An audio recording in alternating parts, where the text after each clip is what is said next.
सर्दियों के इस सीज़न में अगर आपने गोभी के पराठे नहीं बनाए तो आप बहुत कुछ मिस कर रहे हैं। मेरे तरीके से ये पराठे बनाकर खाएं। ना ही पराठा फटेगा और ना ही फीलिंग बाहर निकलेगी। बिस्मिल्लाहिर्रहमानिर्रहीम। अस्सलाम वालेकुम। खुश रहें, आबाद रहें, जहाँ भी रहें हैप्पी रहें और हेल्दी रहें। तो मैं हूँ फ़ाइज़ा और वेलकम करती हूँ आपको चटपटे पकवान में। आज वाकई चटपटी सी रेसिपी आप लोगों से शेयर करूँगी। तो गोभी के पराठे बन रहे हैं आज चटपटे पकवान में।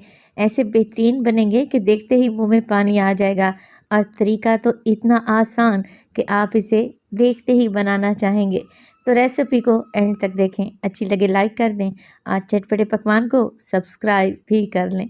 तो चलें फिर रेसिपी स्टार्ट कर लेते हैं। अच्छा, गोभी के पराठे बनाने के लिए सबसे पहले तो हमें आटा गूंदना पड़ेगा। आटा गूंदने की एक ख़ास टिप है जो आपको देने लगी हूँ। इससे आटा नरम और मुलायम बनेगा और जल्दी से गूंद भी जाएगा। तो यहाँ पे देखिए तकरीबन 3 कप या आधा किलो के करीब मैंने गंदम का आटा लिया है, नॉर्मल चक्की वाला आटा। आप लोग क्या करें, यहाँ पर मैदा भी ले सकते हैं या मैदा और गंदम का आटा मिक्स भी कर सकते हैं। आटे को नॉर्मल आटे की तरह गूंद दें, मगर आपने अभी इसमें नमक नहीं डालना। आप क्या करें, आटे को गूंद कर कवर लगाकर सिर्फ 5 से 6 मिनट के लिए ढक कर रख दें।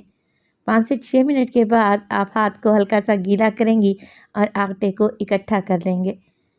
अब हमने इसमें डालना है नमक। इस तकनीक से आटा गूंदेंगे ना, एकदम नरम और मुलायम बनेगा। ज़्यादा मुट्ठी लगाने की भी ज़रूरत नहीं पड़ेगी और पराठे बड़े ही खस्ता और कुरकुरे करारे बनकर तैयार होंगे।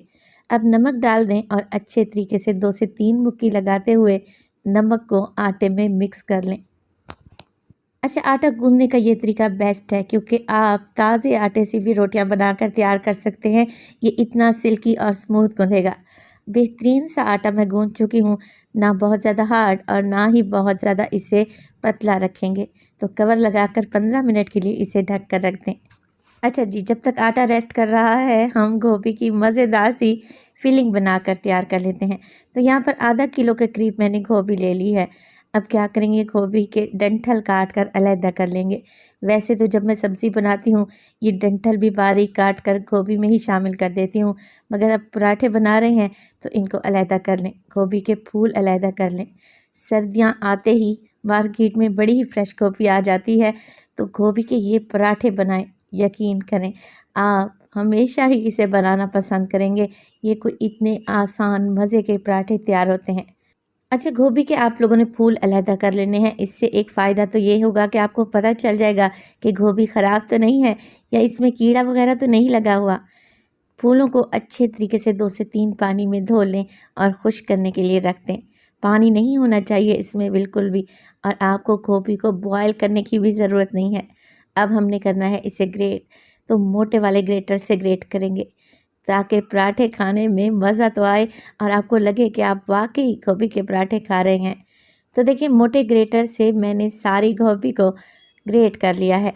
चलें जी, इसे रख देते हैं एक साइड पे और इसका तैयार करते हैं बेहतरीन सा मसाला। तो मसाला बनाने के लिए मैंने एक फ्राइंग पैन में डाला है 2 से 3 टेबलस्पून कुकिंग ऑयल। ऑयल में डाल दूंगी 1 टीस्पून साबित सफ़ेद ज़ीरा और इसमें डालेंगे 1 इंच का टुकड़ा अदरक का और 3 हरी मिर्चें, जिन्हें मैंने मोटा मोटा सा कूट कर रखा हुआ है। अच्छा, गोभी के पराठों में मैं लहसुन का इस्तेमाल नहीं कर रही, अदरक डाली है मैंने, जो कि गोभी के पराठों की जान है।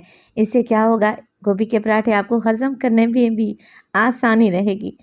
चलें जी, तीनों चीज़ों को अच्छे तरीके से फ्राई कर लें 1 से 2 मिनट के लिए। जैसे ही आपको अच्छी सी खुशबू आने लगे, बस जी डाल दें इसमें ये कद्दूकस की हुई गोभी। सारी की सारी मैंने शामिल कर दी है और अब हमने कर लेनी है अच्छे तरीके से मिक्सिंग। असल में यहाँ पर हमने गोभी के मॉइस्चर को ख़त्म करना है, नमी को दूर करना है, ताकि पराठे बेलते वक्त फटे नहीं और स्टफिंग बाहर ना आए। मिक्स कर लें तो इसमें डालें 1 टीस्पून के करीब नमक, 1 टीस्पून इसमें डालेंगे धनिया पाउडर। इसके अलावा इसमें शामिल करूँगी लाल मिर्च का पाउडर हाफ़ टी स्पून के करीब। इसमें डाल देंगे अजवाइन, हाफ़ टी स्पून लें, हथेली की मदद से मसल कर डाल दें, बड़ा ही ज़बरदस्त फ्लेवर देगी। 1 टीस्पून मैं इसमें डालूँगी चाट मसाला, जो कि पराठों को चटपटा सा टेस्ट देगा इंशाअल्लाह ताला।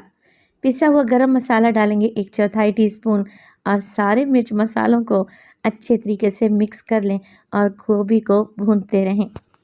अच्छा, कुछ लोग क्या करते हैं, गोभी के पराठे बनाते वक्त गोभी में नमक डाल देते हैं और फिर इसे निचोड़ लेते हैं। गोभी का सारा पानी ज़ाया हो जाता है, असल टेस्ट ही नहीं आता। कुछ लोग गोभी को बॉयल कर लेते हैं, मगर मैं ऐसा बिल्कुल भी नहीं करूँगी। गोभी को 3 से 4 मिनट के लिए हाई फ्लेम पे पकाऊंगी। जैसे इसकी नमी ख़त्म होगी, इसमें डालें ढेर सारा हरा धनिया। बस जी, फ्लेम को ऑफ कर दें। बेहतरीन चटपटा सा हमारा गोभी का पराठे के लिए फिलिंग एकदम तैयार है। आटा भी सेट हो चुका है, तो देर किस बात की, पराठे बनाना स्टार्ट कर लेते हैं। और इसी स्टेज पर अगर आप लोगों को वीडियो अच्छी लग रही हो तो प्लीज़ वीडियो को लाइक कर दिया करें और चटपटे पकवान को सब्सक्राइब भी कर लें। आप सब लोगों का बेहद शुक्रिया। मीडियम साइज़ के पेड़े बना लें। एक पेड़ा उठाएं और इसको आप लोगों ने कटोरी की तरह बेल लेना है। सेंटर में से थोड़ा सा मोटा रखें, किनारों को पतला कर दें। अब इस आटे की कटोरी में आप लोगों ने गोभी की चटपटी सी फिलिंग डालनी है। अच्छी भर भर कर डालें, 2 से 3 टेबलस्पून। और परेशान होने की भी ज़रूरत नहीं है, ये फिलिंग बिल्कुल भी बाहर नहीं निकलेगी और पराठा भरा भरा फूला फूला सा बनेगा। इसी तरीके से पेड़े बना लें तो आप लोग इसे खुश्क आटे में रोल करें। हल्के हाथ से चपटा कर लें ताकि जो फिलिंग हमने इसमें डाली है ना, वो अच्छे तरीके से पराठे में फैल जाए। रोलिंग पिन की मदद से हल्के हाथ से आप लोगों ने नॉर्मल साइज़ का एक पराठा बेल लेना है। खस्ता पराठा खाना चाहते हैं तो पतला बेलें, अगर सॉफ्ट पराठा खाना चाह रहे हैं तो इसे हल्का सा मोटा ही रखें। तो देखिए, मैं नॉर्मल साइज़ का पराठा बनाकर तैयार कर लूँगी। माशाल्लाह से देखें, पराठे में फिलिंग ज़रा भी बाहर नहीं निकली। और ये जो आपको हल्की हल्की सी गोभी नज़र आ रही है ना, जब ये पराठा फ्राई होगा तो बड़ी ही टेस्टी लगेगी। फ्राइंग पैन को या तवे को गरम करें और फिर आप इसमें पराठा डाल दें। एक साइड से इसे कच्चा पका होने तक पकाएं और साइड को चेंज कर लें। कच्चे पराठे पर कभी भी घी ना लगाया करें, दोनों साइडों से हल्का सा पका लें, तब आप इस पर लगाएं देसी घी, मक्खन, घी, ऑयल, कुछ भी लगा सकते हैं। अच्छा, मैं पराठे पर देसी घी लगा रही हूँ। जब पराठे ही खाने हैं तो फिर देसी घी में क्यों ना बनाएं। इसका असल मज़ा तो देसी घी में ही है। आप इस पर डालडा घी भी लगा सकते हैं। एक साइड से पराठे को फ्राई करें तो साइड को चेंज कर दें और माशाल्लाह से आप ज़रा चेक करें कैसा फूला फूला सा गोभी का पराठा बना है और कितना खस्ता लग रहा है। बस ऐसे ही सारे पराठे बनाकर तैयार कर लें। सारे ही पराठे फूलेंगे और इंशाअल्लाह ताला स्टफिंग कोने कोने तक फैली हुई होगी। तो सर्दियों का सीज़न है और बच्चों की छुट्टियां भी चल रही हैं, तो आप लोग ये रेसिपी सुबह ही बना लें और अपना फीडबैक दें कि आपको मेरी रेसिपीज़ कैसी लग रही हैं।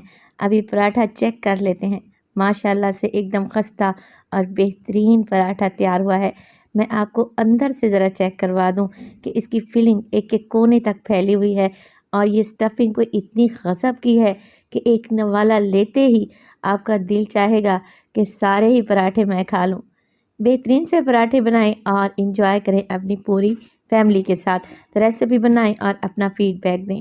अपना बहुत सारा ख्याल रखिएगा। फ़ाइज़ा को अपनी दुआओं में याद रखिएगा। मुझे दीजिए इजाज़त। टिल देन, अल्लाह निगहबान।